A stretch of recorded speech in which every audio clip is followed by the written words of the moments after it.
Hello, je suis ravie de te retrouver sur la chaîne En Transition. Aujourd'hui, je t'emmène avec moi faire de la cueillette. Transition personnelle, minimalisme, déconstruction et bonheur simple. Comme tu le sais maintenant, et si tu le sais pas, je suis naturopathe de profession, donc c'est mon métier à plein temps. J'ai d'autres petits travails à côté, toujours en relation avec la naturopathie. Mais donc je suis naturopathe. Réduire la naturopathie au simple fait qu'on soigne par les plantes, ça serait vraiment réducteur, donc j'irai pas jusque là. Mais en tout cas, elles me servent dans ma vie de tous les jours pour soigner mes maux du quotidien, soigner mes maux tout court. Et donc aujourd'hui, c'est pour cela que j'ai décidé de faire de la cueillette. C'est la saison, certaines saisons pour certaines plantes. Et donc je t'emmène avec moi faire celle-ci. Aujourd'hui, on va donc cueillir des pissenlits et des orties, deux plantes assez communes et vraiment avec de nombreux bienfaits. Euh, Malheureusement, on les voit souvent sur les bords des chemins et très peu de gens y prêtent attention en se disant que c'est simplement des plantes communes. En fait, elles sont tellement communes que les gens ne les utilisent plus forcément alors qu'elles ont beaucoup de vertus. Avant de commencer la cueillette, je tiens à vous préciser quelques points très importants à ne pas négliger quand on fait de la cueillette. Tout d'abord, je vous recommanderais de privilégier des endroits plutôt isolés avec peu de passages, en tout cas peu de passages de véhicules, et également si possible pas trop près des champs parce que malheureusement dans les champs on utilise beaucoup de pesticides et ça atteint forcément les plantes autour. Donc privilégier vraiment des endroits sans trop de vie, les plus naturels et à l'état vierge possible en tout cas. Autre point, vu qu'aujourd'hui on va faire de la cueillette d'ortie, et si comme moi tu crains les piqûres d'ortie, je te conseille de prendre des gants. Ça fonctionne également pour toutes les plantes finalement. Moi personnellement ça me dérange pas de me salir les mains, mais voilà, en tout cas pour les plantes urticantes ou qui ont tendance à piquer de base, prends des gants, ça sera aussi simple et ça t'évitera de nombreuses galères. C'est parti pour la cueillette des pissenlits. Ce jour, je n'ai cueilli que les boutons et les feuilles, mais les racines peuvent être prélevées. Je fais attention de ne pas emmener la petite population qui pourrait habiter les boutons. Donc je souffle histoire d'enlever ces petites bêtes. Et donc je fais le tri entre les petites fleurs et les grandes fleurs pour laisser pousser celles qui sont encore en pleine croissance. Le pissenlit possède de nombreuses vertus. Il régule les troubles digestifs, stimule la fonction hépatique, urinaire et biliaire. Le pissenlit est également riche en fer, calcium, vitamine C et D. Il contient aussi beaucoup d'acides gras. Je tiens à rappeler également qu'il vaut mieux éviter de consommer du pissenlit si vous avez déjà eu des troubles hépatobiliaires tels que des calculs biliaires. Infusion ou dans diverses recettes, qu'elles soient culinaires ou cosmétiques. La feuille peut être aussi infusée. On les utilisera aussi en salade par exemple, mais aussi en jus. La racine, elle aussi, est consommable, plutôt en jus ou en infusion. Et pour les jus, il vaut mieux la passer dans un extracteur par exemple pour en tirer tous les bienfaits.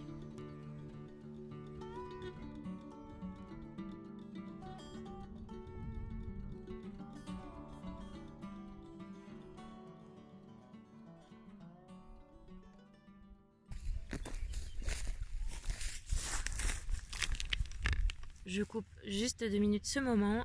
Autre point que j'ai oublié de te préciser, lorsque tu as fait ta cueillette, lorsque tu rentres et que tu veux consommer ou faire sécher tes plantes, n'hésite pas à bien les nettoyer.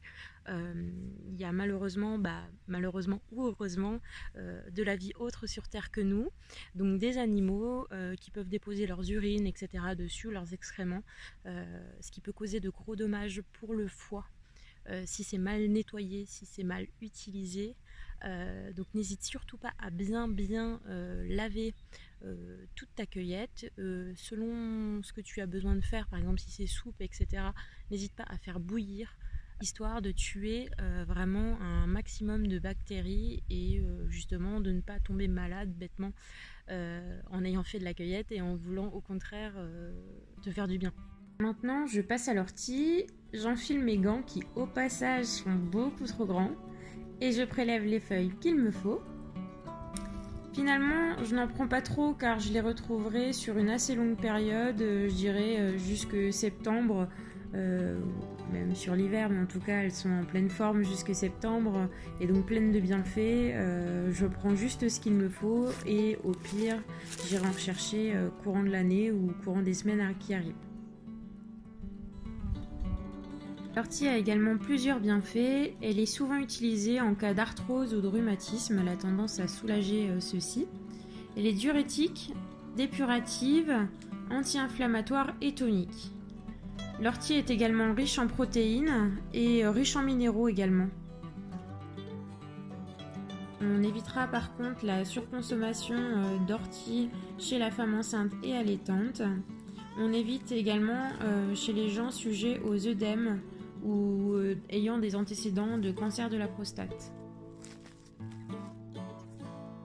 Avec l'ortie, tu peux également faire plein de choses. Tu peux évidemment les faire infuser, tu peux faire de la soupe d'ortie, tu peux faire du bain de bouche, tu peux faire une eau, pareil, infusée à l'ortie. Il y a vraiment beaucoup de solutions et d'utilisation pour l'ortie. Tu peux également la faire sécher, la réduire en poudre également.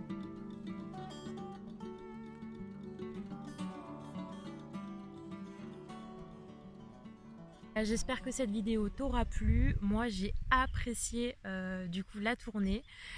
Ça m'a vraiment fait plaisir étant donné que c'est quelque chose que j'affectionne beaucoup. Le cadre est super, j'adore être en nature. Vraiment je suis passionnée et amoureuse de la nature. Tu le découvriras au fil des vidéos si tu ne me connais pas. Si tu me connais, tu sais que c'est quelque chose que j'affectionne tout particulièrement. Si tu aimerais que je tourne d'autres vidéos de la sorte avec d'autres plantes, etc., n'hésite pas à me le dire en commentaire. N'hésite pas à me dire également si tu pratiques la cueillette, si toi-même tu es adepte du soin par les plantes, etc. Comment tu fais, si tu achètes, si toi-même tu vas directement chercher en nature. Une fois de plus, et comme j'aime souvent le dire, la nature elle a tellement à nous offrir, profitons-en tant qu'on a tout ça autour de nous. C'est vraiment merveilleux. Et s'il vous plaît, arrêtez de mettre des ordures, des détritus partout dans la nature. C'est tellement important pour nous, c'est important pour notre vie, notre survie, on peut se soigner, on respire grâce à la nature. Donc prenez-en soin, c'est vraiment un message que j'ai à vous transmettre. Elle a beaucoup à nous offrir, mais prenez-en soin. Sur ces paroles, je te laisse et je te dis à très vite pour une nouvelle vidéo.